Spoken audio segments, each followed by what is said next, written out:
కాలం దేవుని వాక్యంలో నుంచి రోమీలకు రాసిన పత్రిక 8వ అధ్యాయం. రోమా పత్రిక 8వ అధ్యాయం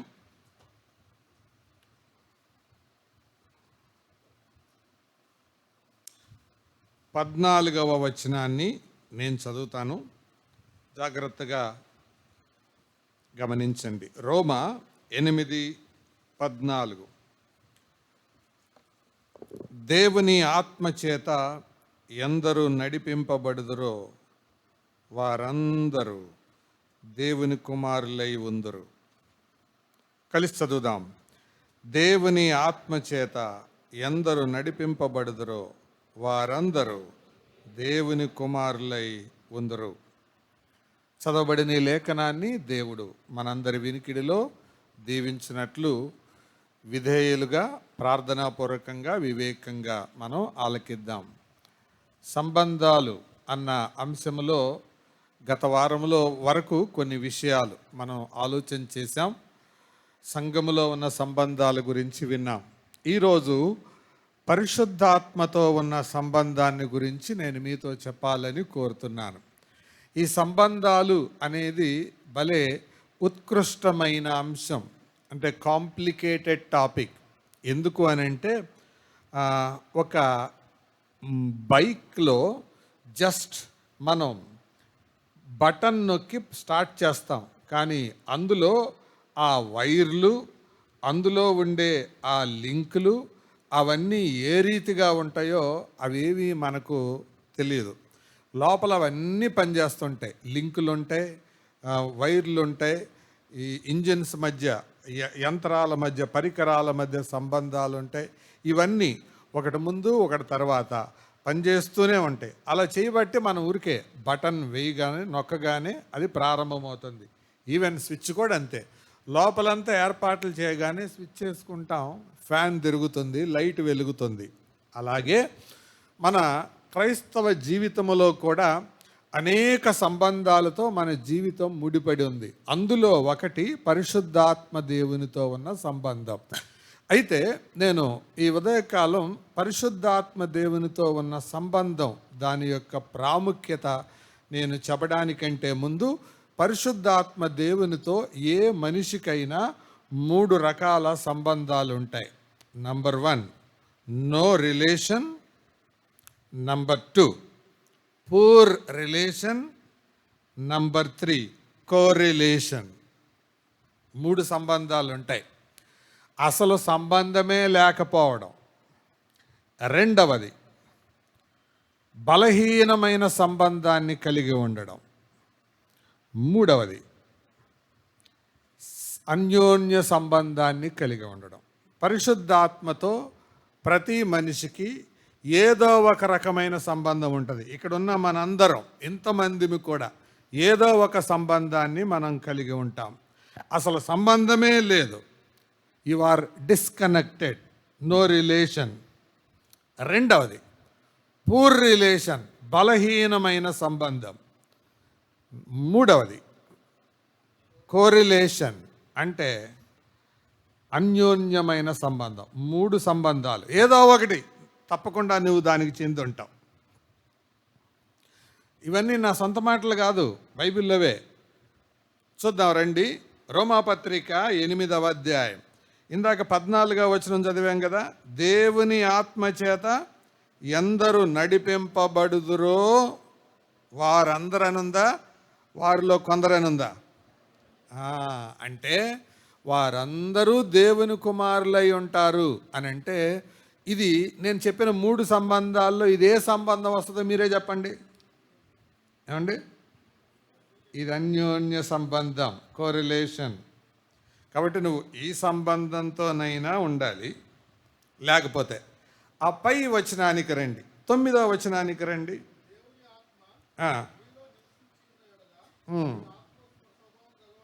కానీ కారు, ఆ మాట గమనించండి. ఇది అందరు కలిసి చదువుతారా?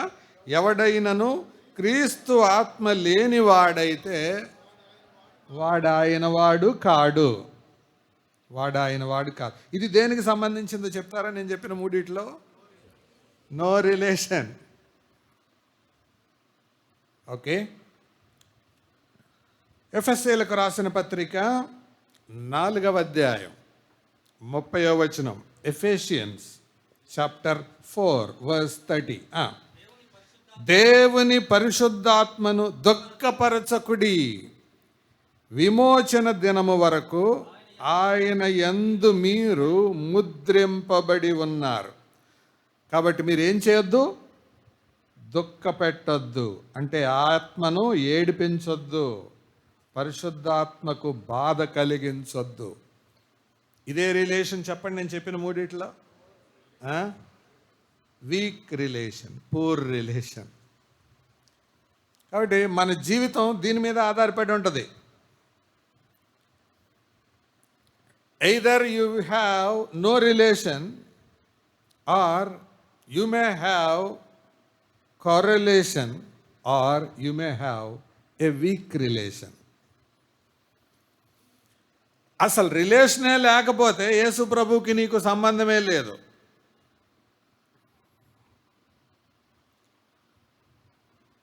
ఆయనతో అన్యోన్య సహవాసంలో గనక ఉంటే నువ్వు దేవుని కుమారుడు అనే అనుభవాన్ని, ఆ లక్షణాలను, ఆ పేరును కలిగి ఉంటావు.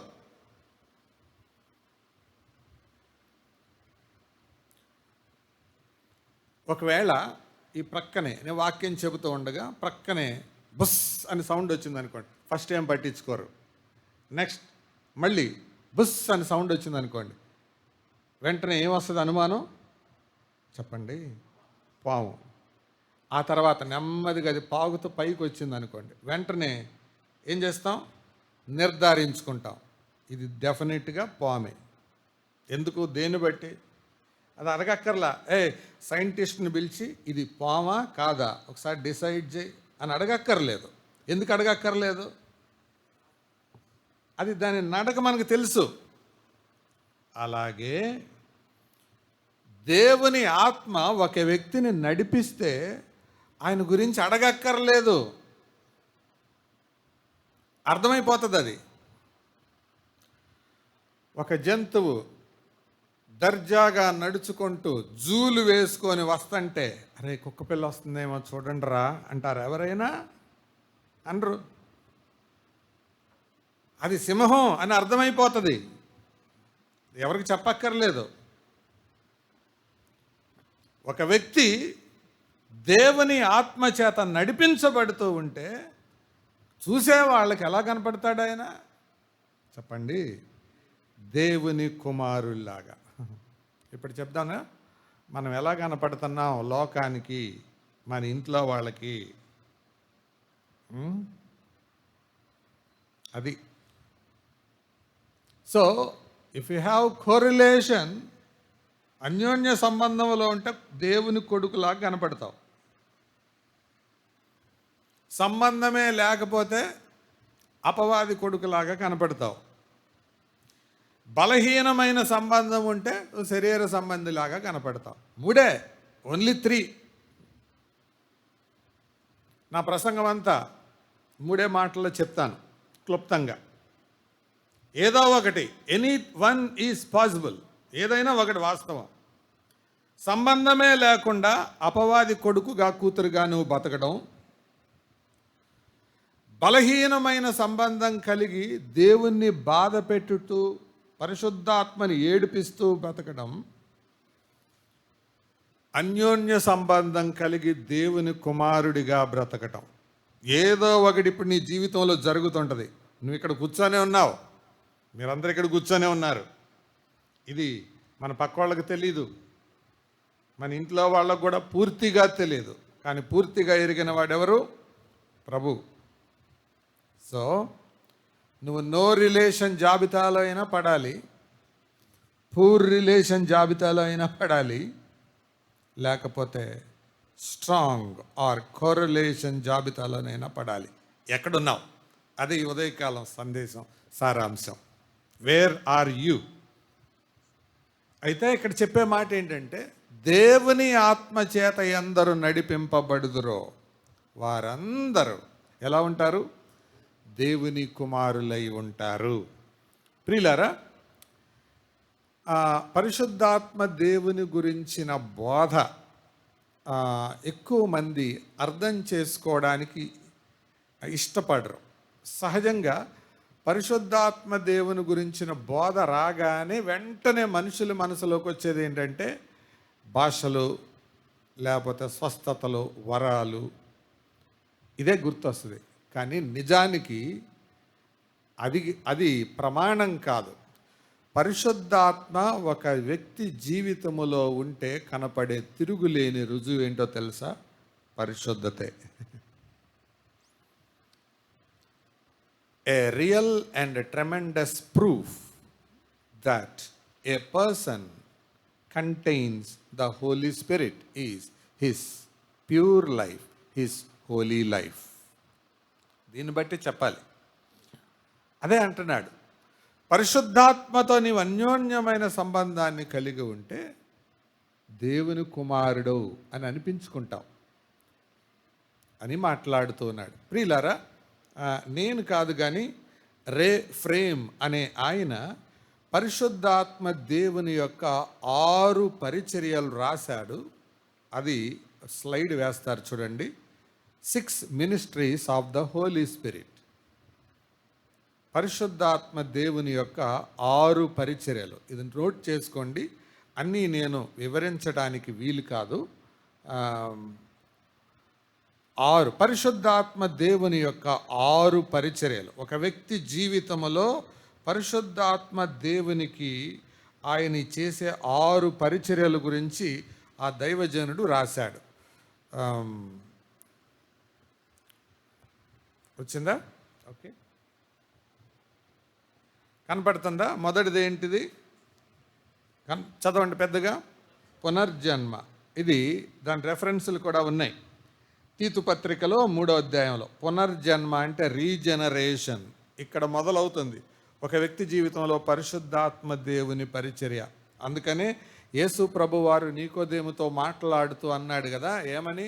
ఒకడు నీటి మూలముగాను ఆత్మ మూలముగాను జన్మించితేనే గాని వాడు దేవుని రాజ్యమునకు వారసుడు కానేరడని నీతో నిశ్చయంగా చెప్పుచున్నాను అని అంటారు కదా యోహాను సువార్త 3వ అధ్యాయం 5వ వచనంలో. అలాగే తీతు పత్రిక 3వ అధ్యాయం 5వ వచనంలో ఆత్మ ద్వారా ఆయన మనలను మరలా జన్మింపచేసెను అని ఉంటుంది. ఇది మొదటిది. ఎప్పుడైతే ఆత్మ ద్వారా జన్మిస్తామో వెంటనే జరిగే కార్యక్రమం ఏంటో తెలుసా? కింద మాట చదవండి పెద్దగా లౌడర్. పరిశుద్ధాత్మ బాప్తిస్మం. ఇది కూడా క్రైస్తవ లోకంలో మిక్కిలి ఎక్కువగా అపార్థం చేయబడేది. పరిశుద్ధాత్మ బాప్తిసం అంటే మనం ఏదో భాషలు రావడానికో ఇవి రావడానికో తీసుకునే బాప్తిసం అని అంటారు. అది కాదు. దీని అర్థం ఏంటంటే మనం రక్షించబడినప్పుడు దేవుడు మనలను ఆ పరిశుద్ధాత్మతో బాప్తిస్మమిచ్చి ఆయన మనలను సంఘములోనికి చేరుస్తాడు, సార్వత్రిక సంఘములోనికి. ఒక మాట చూపిస్తాను రండి. మత్తయి సువార్త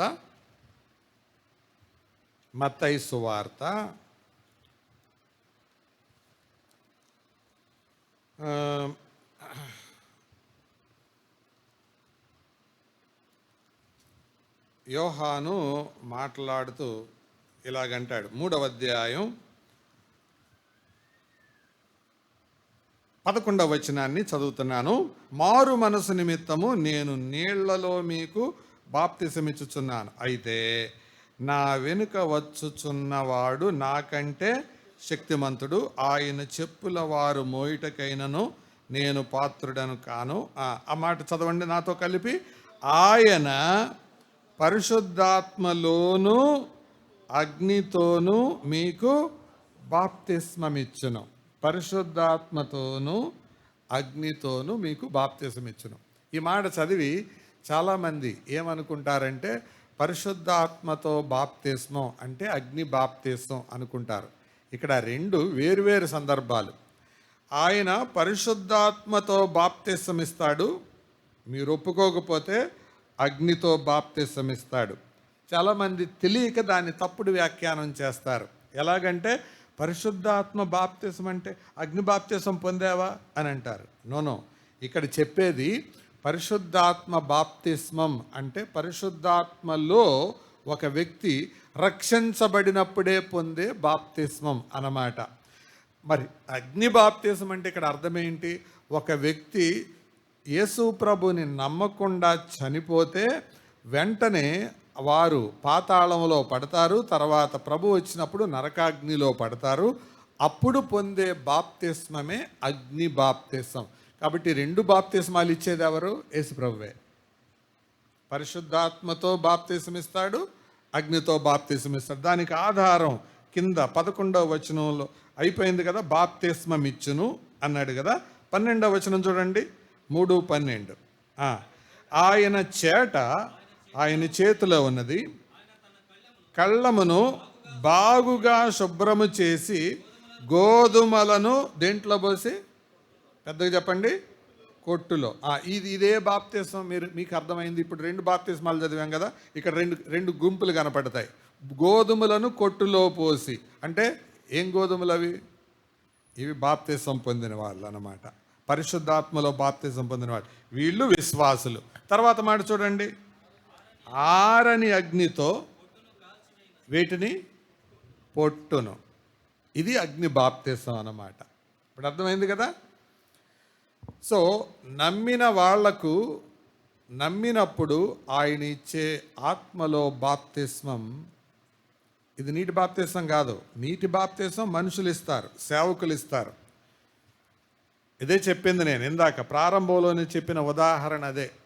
మనం ఊరికే స్విచ్ చేస్తున్నాం, లోపలేం కనెక్షన్లు ఇవ్వట్లు అన్నీ ఏర్పాటు చేశారు. అలాగే మనం ఊరికే విశ్వాసం ఉంచాం, విశ్వాసం ఉంచగానే ఇవన్నీ ఇంటర్నల్గా జరిగిపోయినాయి. ఏవి? పరిశుద్ధాత్మలో మనం బాప్తిస్మం పొందడం. అందుకనే ఎఫెసీయులకు రాస్తూ 4వ అధ్యాయములో ఇలాగన్నాడు, బాప్తిస్మం ఒక్కటే అన్నాడు. ఉందా లేదా చూడండి వచనం. ఎఫెసీ పత్రిక 4వ అధ్యాయం 5వ వచనం, ప్రభువు ఒక్కడే, విశ్వాసం ఒక్కటే. ఏంటి? బాప్తిస్మం ఒకటేనా? ఒకటే. అంటే పేతురుకి, ఆంద్రేకి, పౌలుకి, జాన్ నాక్స్కి, ఇప్పుడు మనం విన్న ప్రవీణ్ పగడాలకి, నీవు, నేను, మనందరం ఒకేసారి యేసు ప్రభునందు విశ్వాసం ఉంచినప్పుడు పరిశుద్ధాత్మలో ఆయన మనకు బాప్తిసం ఇచ్చేశాడు. అది బాప్తిసం ఒకటే. బాప్తిసం ఒక్కటే. ఉందా? మీ బైబిల్లో ఉందా? నా బైబిల్లోనే ఉందా? 1 బ్యాప్టిజం. సో పునర్జన్మ, నెక్స్ట్ పరిశుద్ధాత్మ బాప్తిస్మం, నెక్స్ట్ తర్వాత ఎఫెసీ పత్రికలో మీరు చూస్తే 3వది ఏం కనపడుతుంది? పరిశుద్ధాత్మతో ముద్రింపబడుట. ముద్ర ఎవరి మీద పడుతుంది? అథారిటీ, అధికారం.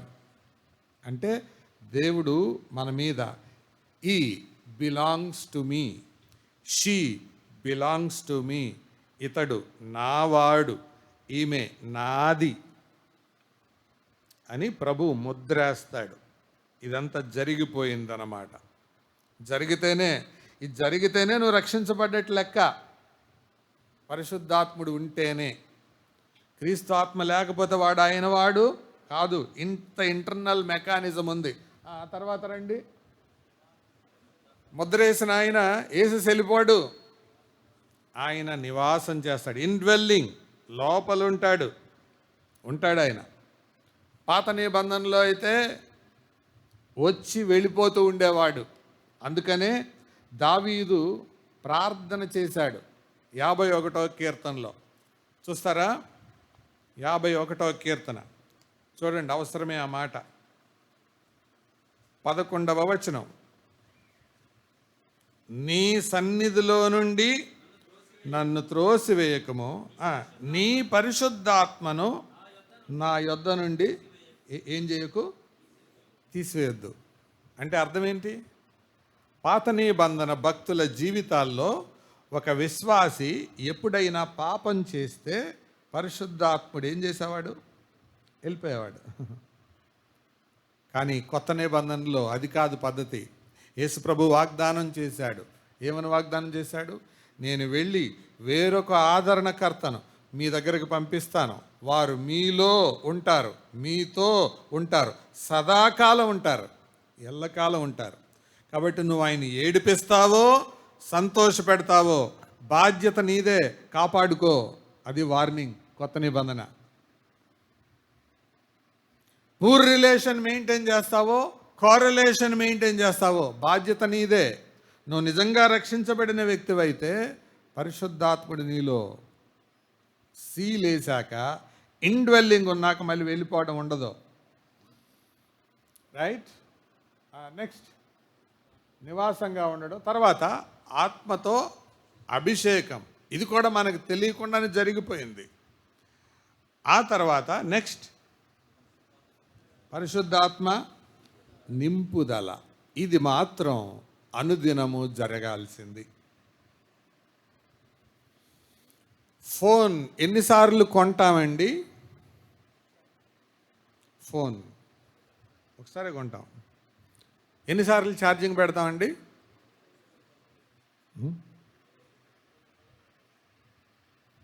ఛార్జింగ్ అయిపోతే పెడుతూ ఉంటాం. ఆ పై అనుభవాలు ఒక ఎత్తు, ఈ కింద అనుభవం ఒక ఎత్తు. ఆత్మచేత నింపబడుట అనేది దేవునికి నీవెంత దగ్గరగా ఉంటావో అంత దగ్గరగా నువ్వు నింపబడుతూ ఉంటావు.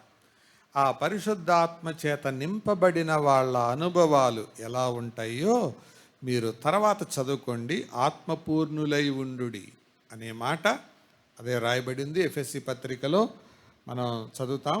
అయితే 5వ అధ్యాయం 15వ వచనం నుండి ఆ అధ్యాయం అంతా మీరు చదివితే ఆత్మపూర్ణులు ఎలా బ్రతుకుతారో అర్థమైపోతుంది. ఇవి ఒక విశ్వాసలో జరిగే పరిశుద్ధాత్మ దేవుని పరిచర్యలు జరుగుతూ ఉంటాయి.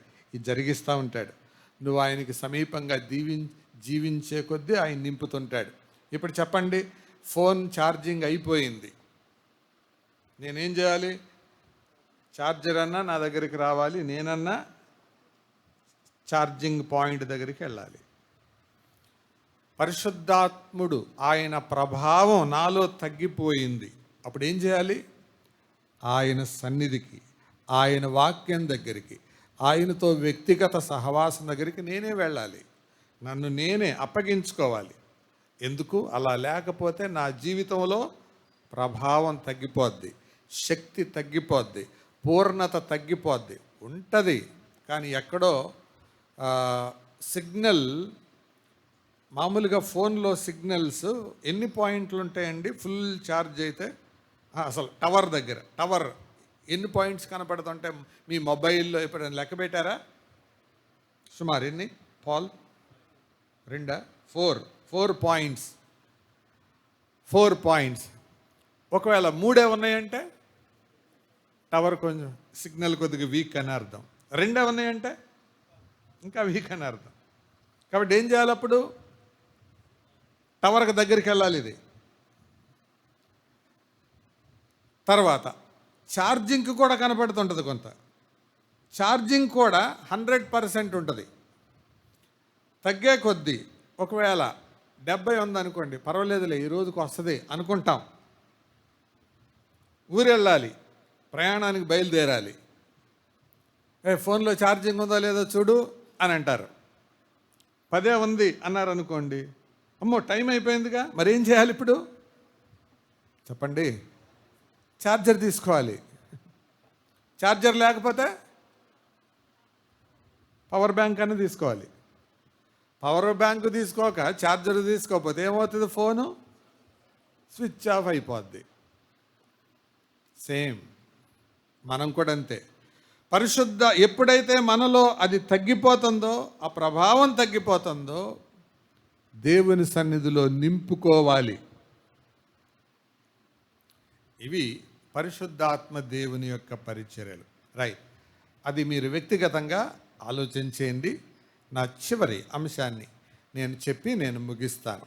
అదేంటంటే weak relation or no relation ఉన్నవాళ్ళు. అంటే నెక్స్ట్, పరిశుద్ధాత్మ దేవుని విషయంలో మనుషులు చేసే 6 పాపాలు.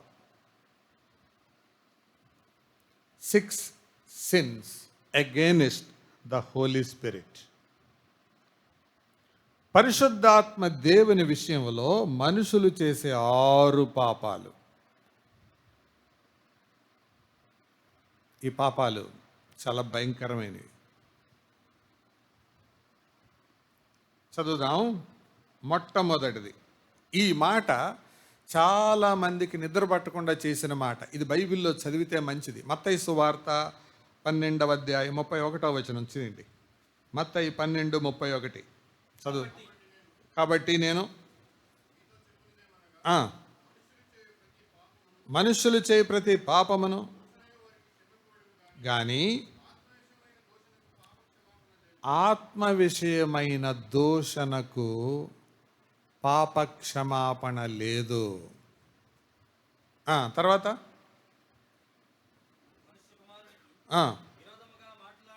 మనుష్య కుమారునికి విరోధముగా మాట్లాడువానికి కలదు గాని ఈ యుగమందైనను లేదు. గమనించారా? ఈ 2 పదాలు మీకేమి తెలియజేస్తున్నాయి? ఈ 2 వచనాలు, this sin cannot be forgiven. ఈ పాపానికి క్షమాపణే లేదు.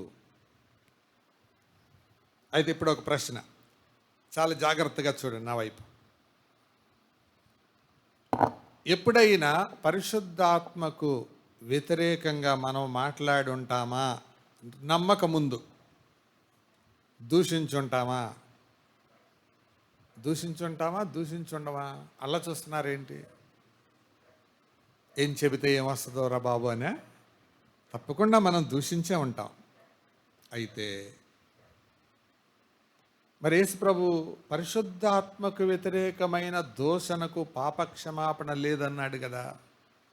కాబట్టి ఇక్కడ 12వ అధ్యాయం 31వ వచనాన్ని 32వ వచనాన్ని ఈ 2 వచనాలను కలిపి మనం అర్థం చేసుకోవాలి. ఎట్లాగూ అంటే, దేవుడు మానవ జాతితో 3 రకాలుగా మాట్లాడాడు. మొదటిది, పాత నిబంధనలో తండ్రి ద్వారా మాట్లాడాడు, త్రూ ఫాదర్. 2000 సంవత్సరాలకు ముందు యేసు ప్రభు ద్వారా మాట్లాడాడు. 33.5 సంవత్సరాలు ఆయన కూడా వెళ్ళిపోయి ఇప్పుడు ఎవరిని పంపించాడు? పరిశుద్ధాత్మ. ఇప్పుడు ఆయన ప్రపంచంతో మాట్లాడే పద్ధతి ఏంటి? పరిశుద్ధాత్మ ద్వారా. అదే యోహాను సువార్త 8వ అధ్యాయంలో రాసి ఉంటుంది. తర్వాత చదువుకోండి. ఆయన వచ్చినప్పుడు ఒప్పింపజేస్తాడు. పాపాన్ని గురించి, తీర్పును గురించి, నీతిని గురించి ఒప్పింపజేస్తాడు. ఈ విల్ కన్విక్ట్ అస్, మనల్ని ఒప్పుకొని చేస్తాడు. ఆ ఒప్పుదలే మనిషిలో లేకపోతే పరిశుద్ధాత్మ కార్యం అతనిలో లేనట్టు. అంటే తండ్రి కాలంలో మాట్లాడాడు, వినలా ఇశ్రాయేలీలు. కుమారుడు వచ్చాడు. ఎవరు? యేసు ప్రభు వస్తే ఏం చేశారండి? యేసు ప్రభు వస్తే ఆయన సిలువేశారు. అందుకే కదా పాడతాం, ఆనాటి యూదులే నిన్ను చంపి రనుకొంటి. ఆనాటి యూదులు నిన్ను చంపేశారు అనుకున్నానయ్యా. తండ్రిని వ్యతిరేకించారు ఓల్డ్ టెస్టమెంట్లో. కొత్త నిబంధనలో కుమారుడే వస్తే ఆయన చంపేశారు. ఆయన కూడా వెళ్ళిపోయిన తర్వాత మళ్ళీ ఎవరిని పంపించాడు? ఆయన పరిశుద్ధాత్మను పంపించాడు. ఇంకెవరిని పంపాలి? నో అదర్ పర్సన్, ఇంకెవరు లేరు. 32వ వచనం అర్థం అదన్నమాట. అంటే if you lose the prompt of the Holy Spirit in your lifetime, there is no forgiveness of sin. అంటే ఇక్కడ ఈ 12, 31, 32 వచనాల సారాంశం ఏంటంటే, ఒక వ్యక్తి తన జీవితంలో మొండిగా శాశ్వతంగా పరిశుద్ధాత్మ దేవుని పట్ల విరోధంగా వ్యవహరించటం, అతనికి మాత్రం పుట్టగతులుండవు. ఇది టెంపరీగా జరిగేది కాదు, పర్మనెంట్గా జరిగేది. అది మొదటిది. కాబట్టి ఇది ఒక అవిశ్వాసి చేసే పాపం. ఇక్కడ ఇంకా అవిశ్వాసులు ఉన్నారా? తాత్కాలికంగా దూషిస్తున్నారేమో. దేవుడు తన వాక్యం ద్వారా మనతో మాట్లాడేటప్పుడు ఏంట్రా పద్దాక పాపం పాపం అంటారు. ఒక ఆవిడ అంటుంది, నా చిన్న పిల్లోడప్పుడు మా ఇంటి దగ్గర మీటింగ్ జరిగితే సేవకుడు వాక్యం చెబితే పక్కనే గిన్నె నిండా అన్నం వేసుకొని కూర్చొని కూర కలుపుకుంటూ, అప్పుడు మా ఇల్లు అక్కడ ఉండేది, ఆ అన్నం కలుపుకుంటూ చెబుతుంది, ఏంటి ఇల్లు పాపం పాపం పాపం అంటారు, దేవుడు పోతును పెంటిని ఎందుకు చేశాడు, సరసమాడుకోమని పెట్టాడు, పాపం అంటారేంటి అంటుంది, నాలుగు ఇంత లావు సాగదీసి.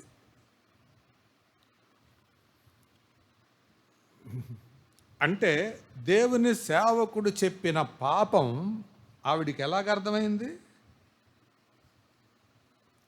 అది పాపమేముంది, అది సరసం.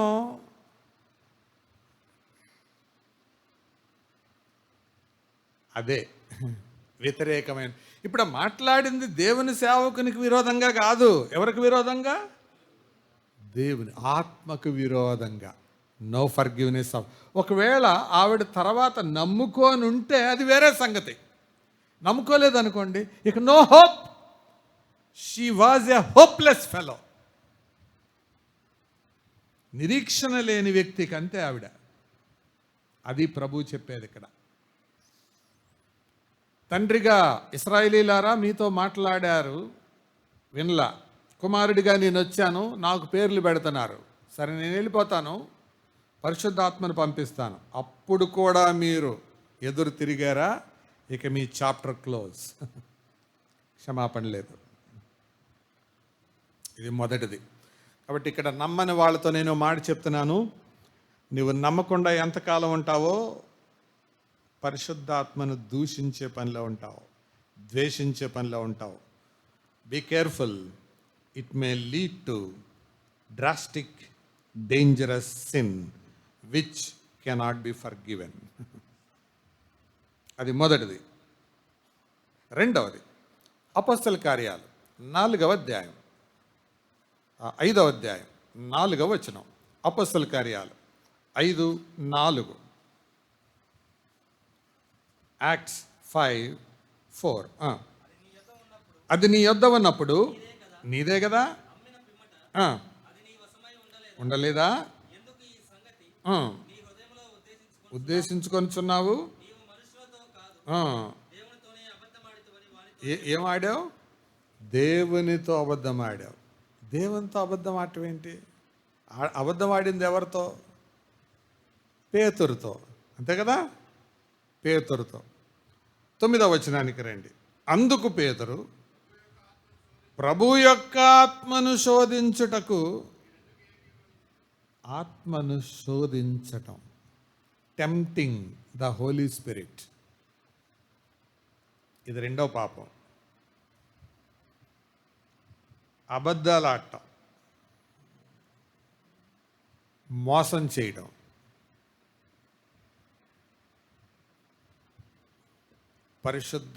ఎవరైనా నిన్ను అడిగినప్పుడు ఏం లేదండి అని సింపుల్గా చెప్పడం. Do you know that it is tempting the Holy Spirit. ఆత్మను శోధించటం.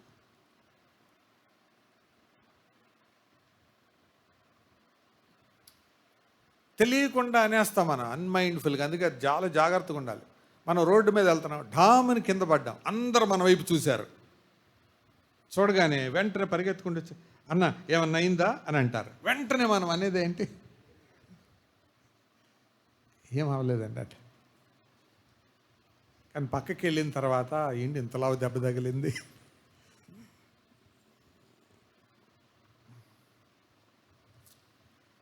క్యాజువల్ అబద్ధాల విషయంలో కూడా జాగ్రత్త. కేర్లెస్ లైస్, క్యాజువల్ లైస్, సీరియస్ లైస్ కొన్ని ఉంటాయి.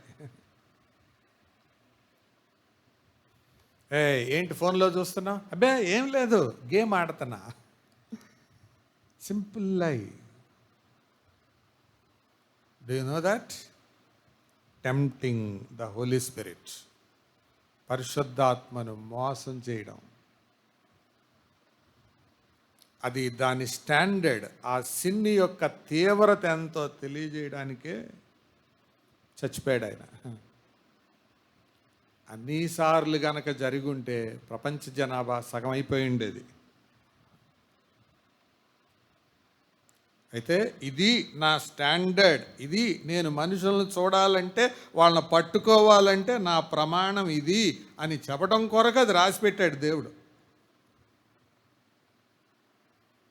ఇది రెండో పాపం. కాబట్టి ఎప్పుడు అబద్ధం చెప్పొద్దు, మోసం చేయొద్దు. యథార్థం చెప్పండి, యథార్థం చెప్పండి. ఏంటి ముఖం అలాగుంది, ఒంట్లో బాగాలేదా అంటే అవును, మనసు కొంచెం బాగాలేదు అనండి, ఏం పోతుంది? అంతే. లేదు లేదు, అంత బాగానే ఉన్నా నేను. ఎవరిని మోసం చేద్దామని?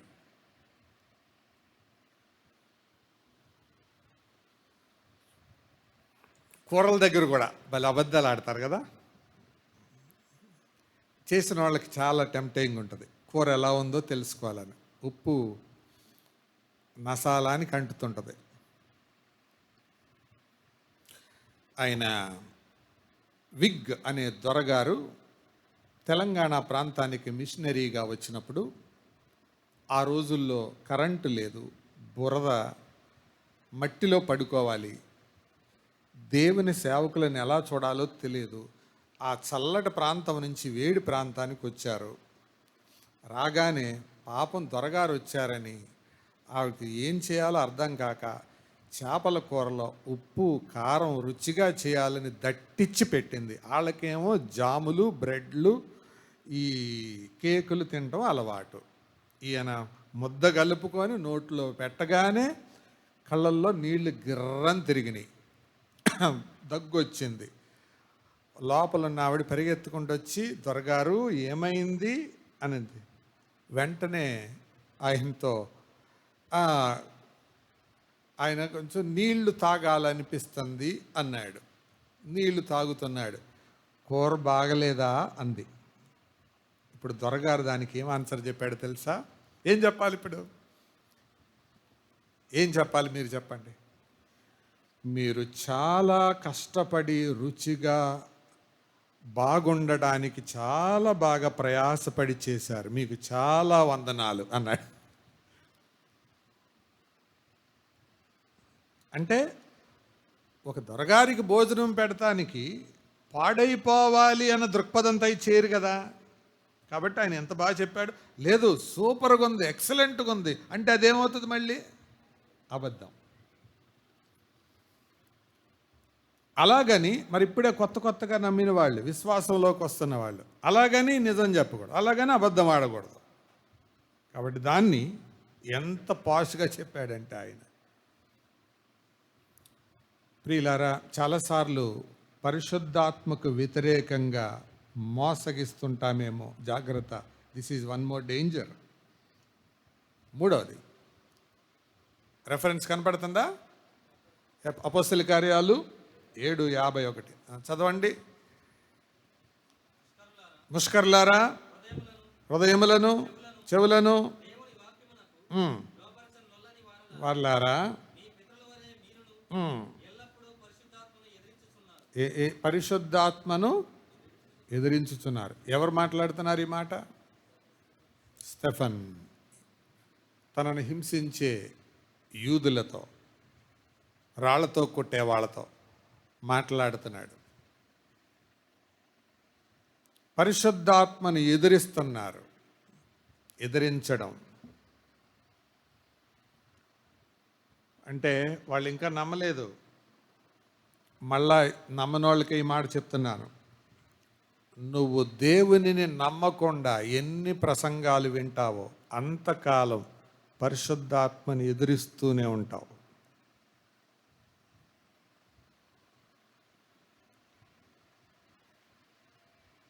ఇందాక ప్రకటనలో కూడా చెప్పారు కదా, నమ్మి బాప్తిసం పొందిన వాడు రక్షించబడి. ఎన్నిసార్లు విన్నావు మాట? దులిపేసుకున్నావు, వెళ్ళిపోయావు.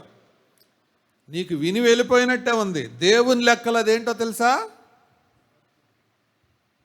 పరిశుద్ధాత్మను నువ్వు ఎదిరిస్తున్నావు.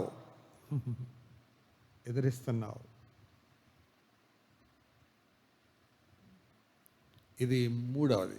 నాలుగవది చూడండి, 10వ అధ్యాయం హెబ్రీ పత్రిక 29వ వచనం.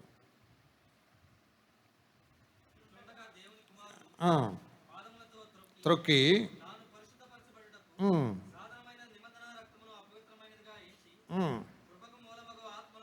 కృపకు మూలమగు ఆత్మను తిరస్కరించినవాడు. ఆత్మను తిరస్కరించటం జాగ్రత్త. కృపకు మూలమగు ఆత్మను అంటే యేసు ప్రభు రక్తం. ఇక్కడ నమ్మనోళ్ళు ఎంతమంది ఉన్నారండి? నేను చేతులు ఎత్తమని అడగట్లేదు. రొట్టె రసాలు నీ మీదుగా దాటి వెళ్తున్నాయి కదా. రసం దాటి వెళ్తుంటే నీలో వచ్చే ఫీలింగ్ ఏంటి? నీ ఫీలింగ్ ఏమో నాకు తెలియదు, కానీ దేవుని ఫీలింగ్ ఏంటో చెప్తాను. You are despising the Holy Spirit. రక్తాన్ని తృణీకరించడం అంటే ఆత్మను తిరస్కరిస్తున్నావు. అది రసం కాదు, రక్తం. ఇది అనేకుల పాపక్షమాపణ నిమిత్తం చిందించబడుచున్న నా నిబంధన రక్తం. ఇది నాలుగవది. ఈ 4 పాపాలు అవిశ్వాసులలో కనపడేవి. ఏ 4? ఇప్పటి వరకు మనం చూసిన 4. కొన్ని పర్యాయాలు విశ్వాసుల్లో కూడా కనపడవచ్చు చూచాయిగా. ఉన్నాయేమో చూసుకో. నెక్స్ట్ 5వది ఎఫెసీ పత్రిక 4వ అధ్యాయం. ఎఫెసీ పత్రిక 4వ అధ్యాయం 30వ వచనం. దేవుని పరిశుద్ధాత్మను దుఃఖపరచుకుడి, విమోచన దినము వరకు ఆయన యందు మీరు ముద్రింపబడి ఉన్నారు. పరిశుద్ధాత్మను దుఃఖపరిచేది ఎట్లా? How can a believer make the Holy Spirit grieve? ఇక్కడే ఉంది 31వ వచనంలో దానికి జవాబు ఉంది. సమస్తమైన ద్వేషము, కోపము, క్రోధము, అల్లరి, దూషణ, సకలమైన దుష్టత్వమును మీరు విసర్జించుడి. ద్వేషం అంటే మాట్లాడుకోలేని తత్వం, ముఖముఖాలు చూసుకోలేని తత్వం, పక్కన కూర్చోలేని తత్వం, ఒకరి పొడ ఒకరికి గిట్టని తత్వం, ఒకరి ఉనికి ఒకరికి సరిపడని తత్వం, ఒకరితో ఒకరు పొసగని తత్వం. ఇది ఎప్పుడైతే ఉందో వారిలో పరిశుద్ధాత్మ దేవుడు దుఃఖిస్తాడు.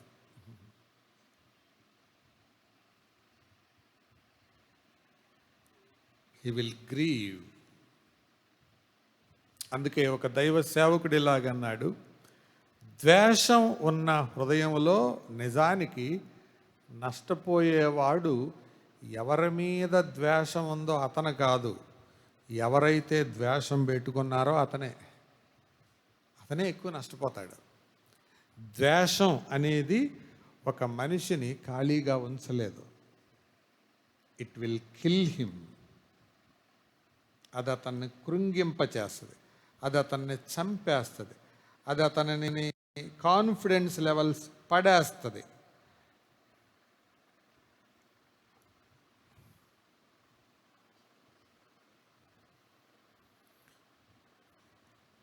ఇద్దరు బలి అర్పించి వచ్చారు. హేబేలు నార్మల్గా ఉన్నాడు, కయ్యేను డిఫరెంట్గా ఉన్నాడు. ఎందుకున్నాడు?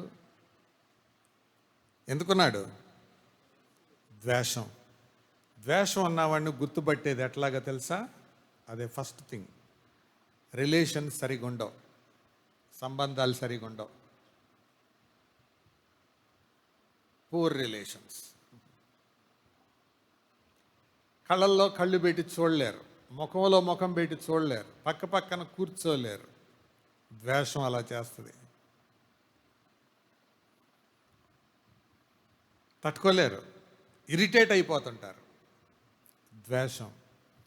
కాబట్టి ద్వేషం అనేది నువ్వు ఎవరి మీద పెట్టుకున్నావో వాళ్ళకంటే నిన్నే ఎక్కువ చంపేస్తుంది. అది నీలో ఉంటే పరిశుద్ధాత్మ దేవుడు దుఃఖిస్తాడు. అందుకే ఒక దైవ సేవకుడు ఇలాగన్నాడు,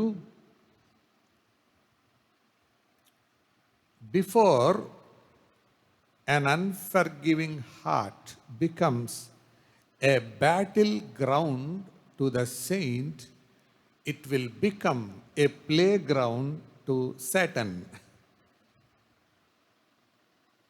దాని తెలుగు అర్థం ఏంటంటే, ఒక పరిశుద్ధునికి క్షమాగుణం లేని హృదయం పోరాట స్థలంగా మారడానికంటే ముందు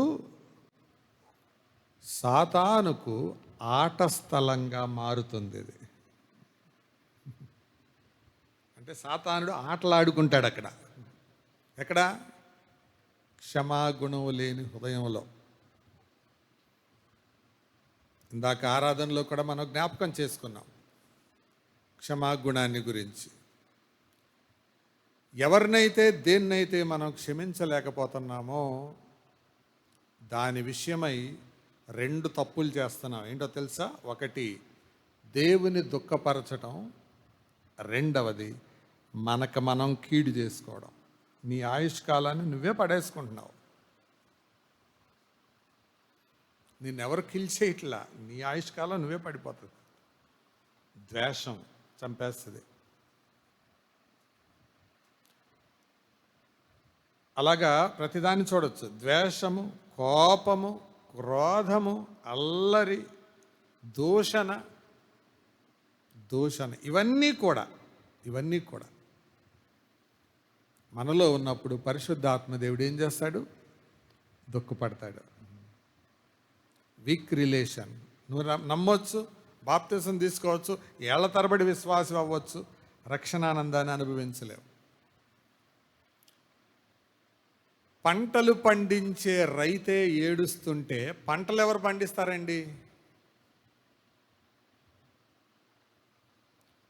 ఆత్మఫలమిచ్చే పరిశుద్ధాత్ముడే ఏడుస్తుంటే ఆ వ్యక్తి జీవితంలో ఆత్మఫలం ఎక్కడ కనపడుతుందండి?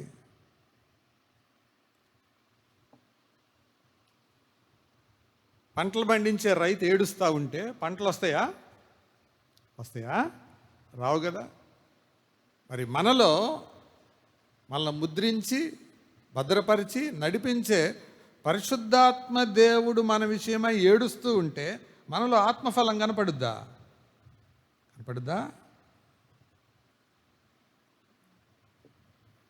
ఎవరి కాళ్ళే ఈ ఉదయకాలం ఈ practical question, self imposed question వేసుకుందాం. Is the Holy Spirit within me grieving because of me? నన్ను బట్టి ఆయన ఏమైనా ఏడుస్తున్నాడా?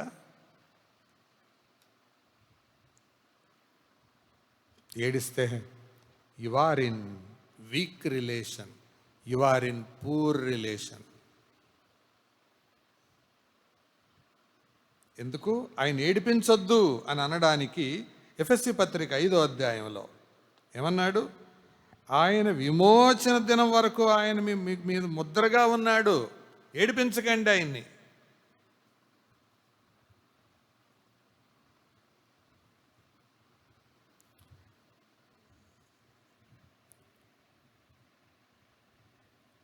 సైనికులు మనకి కాపలా కాస్తున్నారండి, కాపలా కాస్తూ ఉన్నారు. అలా కాపలా కాస్తూ ఉండగా వాళ్ళ దగ్గరికి వెళ్ళి ఆడి మీదకి రాళ్ళు వేస్తూ ఉంటే ఏం చేస్తారు వాళ్ళు? చెడ్డోళ్ళు అయితే కాల్చి పడేస్తారు, మంచోళ్ళు అయితే వదిలేసి వెళ్ళిపోతారు. మన కాపలా కాసేవాళ్ళు. పరిశుద్ధాత్మ దేవుడు మన మీద ముద్రగా ఉన్నాడు, ఆయన మనం ఏడిపిస్తున్నాం. ఏం చేస్తాడు ఆయన? మంచోడు కాబట్టి వెళ్ళిపోడు, అక్కడే ఉంటాడు. ఉండి ఏం చేస్తాడు? ఏడుస్తూ ఉంటాడు. ఆయన ఏడుస్తూ ఉన్నప్పుడు మనిషి సంతోషంగా ఉండగలడా? గుర్తుపెట్టుకోండి, బైబిల్ అంతా గమనించండి, ఒకే పద్ధతి, ఒకే సిద్ధాంతం. దేవుని ఆత్మను దుఃఖపెట్టిన వాళ్ళెవరూ సంతోషంగా ఉండడం చరిత్రలో లేదు.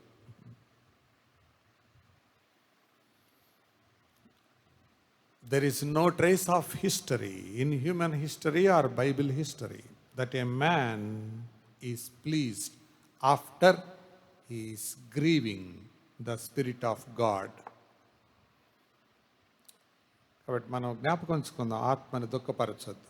చివరి తలంపు, ఆత్మను ఆర్పొద్దు. ఆత్మను ఎలాగ ఆర్పుతారు అని అంటే, తెస్సలోనికైలకు రాసిన పత్రిక 5వ అధ్యాయం, మొదటి పత్రిక 5వ అధ్యాయం. ఆత్మను ఆర్పకుడి, ప్రవచించుటను అంటే దీని అర్థం ఏంటంటే, ఆత్మను ఒక వ్యక్తి ఆర్పేది ఎప్పుడు? ఇప్పుడే చదివాం మనం. ప్రవచించుటను, పెద్దగా చెప్పండి, నిర్లక్ష్యం చేయటం. అంటే వాక్యం చెప్పేటప్పుడు, ప్రవచించుట అనే అర్థం దేవుని వాక్యం వినేటప్పుడు, దేవుడు వాక్యం ద్వారా మనతో మాట్లాడేటప్పుడు. అప్పుడు మనం నిద్రపోతా ఉన్నాం అనుకోండి, దాని అర్థం ఏంటి? నువ్వు ఆత్మను ఆర్పేస్తున్నావు, ప్రవచించుటను నిర్లక్ష్యం చేస్తున్నావు. Careless listening or not taking heed of the message is a proof that you are quenching the Holy Spirit. అందుకే కొత్త నిబంధనలు 2 ఆజ్ఞలు ఇవ్వబడ్డాయి. Grieve not the Holy Spirit, Ephesians 4:30. Quench not the Holy Spirit, 1 Thessalonians 5:19. ఈ 2 ఆత్మ విషయమైన ఆజ్ఞలు. Grieve not the Holy Spirit, ఆత్మను దుఃఖపరచొద్దు. Quench not the Holy Spirit, ఆత్మను ఆర్పొద్దు. ఆత్మను ఎలాగ ఆర్పుతావు? ప్రవచించుట నిర్లక్ష్యం. దేవుని వాక్యం వినేటప్పుడు ఆ సీరియస్నెస్ లేకుండా, ఆ సిన్సియారిటీ లేకుండా, ఆ సెన్సిటివిటీ లేకుండా, వాక్యం పట్ల కేర్లెస్ యాటిట్యూడ్తో కూర్చున్నావు అనుకో, ఆత్మను ఆర్పేస్తావు. ఆర్పుట అనేది మంటకు సంబంధించింది. మంట ఆరిపోతే చల్లబడిపోతుంది. ఆర్పుట అనేది వెలుగుకు సంబంధించింది. వెలుగు లేకపోతే చీకటి అవుతుంది, అంతే. Quenching is related to fire and lamp. ల్యాంప్ని ఆర్పేస్తే డార్క్నెస్, ఫైర్ని ఆర్పేస్తే డల్నెస్. దేవుడు నిన్ను ప్రోత్సహించడానికి, హెచ్చరించడానికి సందేశాన్ని ఇస్తూ ఉండగా నువ్వు దాని పట్ల జాగ్రత్త వహించకపోతే, there is always a danger to drift into either darkness or dullness. డార్క్లోకైనా వెళ్ళిపోతావు, డల్గా అయినా మారిపోతావు. డల్గా మారిపోయినాడు ఏముంటుంది? ఏముండదు, ఏ ఫీలింగ్స్ ఉండవు. అలాంటి వాళ్ళని అంటారు కదా, పేరు పెడతారు కదా, ఏంటిది ఆ పేరు? జీవచ్ఛవం. జీవించి ఉన్నావన్న పేరు మాత్రము నీకున్నది, కానీ నువ్వు మృతుడవే. ఆత్మను ఆరిపేస్తే అంతే, బతుకుతాం, అది జీవితం కాదు. ఈ 2 విశ్వాసులు చేసే పాపాలు. అందుకే జాగ్రత్తగా ఉందాం. 2 విశ్వాసులకు ఆజ్ఞలు ఏంటి చెప్పండి? ఇంగ్లీష్లో చెప్పండి. Grieve not the Holy Spirit, పరిశుద్ధాత్మను దుఃఖపరచుకుడి. 2, quench not the Holy Spirit, పరిశుద్ధాత్మను ఆర్పకుడి. సందేశాలు వినేటప్పుడు వివేచనతో వినకపోవడం వలన మనం ఆర్పేస్తాం. మనలో నెగటివ్ ఫీలింగ్స్, ఆ ద్వేషం, క్రోధం, కోపం ఈ పెట్టుకోవడం వల్ల పరిశుద్ధాత్మని ఏడిపిస్తాం. పాపాలు ఉండడం వల్ల ఏడిపిస్తాం. ఏడిపిస్తే ఏం బాగుంటుంది? ఉదాహరణకి పెళ్లి కూతురు కళ్ళు ఇంతలా వాసేలాగా ముఖమంతా ఉబ్బరించుకొని స్టేజీ మీదకి వస్తే ఫోటోగ్రాఫర్కి ఎంత ఇబ్బందిగా ఉండదు అసలు క్యాప్చర్ చేయటానికి. అవునా కదా? అర్థమవుతుందని ఉదాహరణ చెప్పాను. చూసేవాళ్ళకి ఎట్లా ఉంటుంది అది? ఏంట్రా ముఖం ఆ లెక్కన ఈ పెళ్ళికి రాకపోతే ఏమైంది, నాకు ఇష్టం లేదని చెప్పకూడదు అని అనుకోరు. పరిశుద్ధాత్ముడు మన పట్ల దుఃఖపడుతుంటే ఎంత సీరియస్ సిన్ అది. ఎవరైతే మనల్ని ముద్రించారో, ఎవరైతే మనకు బాప్తిసం ఇచ్చారో, ఎవరైతే మన జీవితంలో ఫలమీయడానికి కారణమవుతున్నారో ఆయన్నే మనం ఏడిపిస్తుంటే విమోచన దినం వరకు మనలో ఉన్నాడు. కాపాడుకుందాం, ఆయన సంతోషపరుద్దాం. దేవుని ఆత్మచేత ఎందరు నడిపింపబడదరో వారందరూ దేవుని కుమారులై ఉంటారు. తల వంచండి, ప్రార్థన చేసుకుందాం. ప్రార్థన.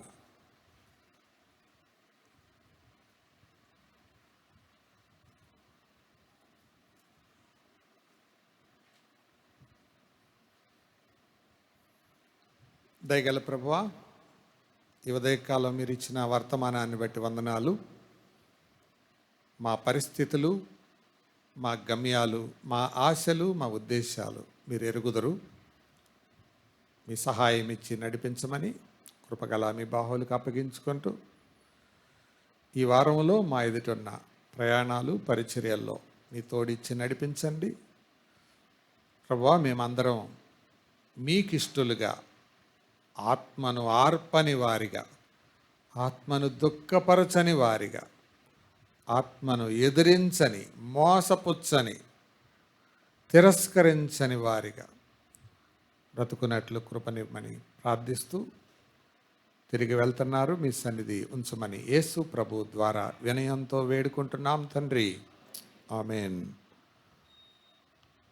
తండ్రి అయిన దేవుని ప్రేమ, ప్రభువు రక్షకుడైన యేసుక్రీస్తు కృప, పరిశుద్ధాత్మని సన్నిధి, సహవాసం, సమాధానం, ఆదరణ సదా మనతో ఉండి ఆయనకిష్టులుగా బ్రతుకున్నట్లు సహాయం చేసి నడిపించునుగాక.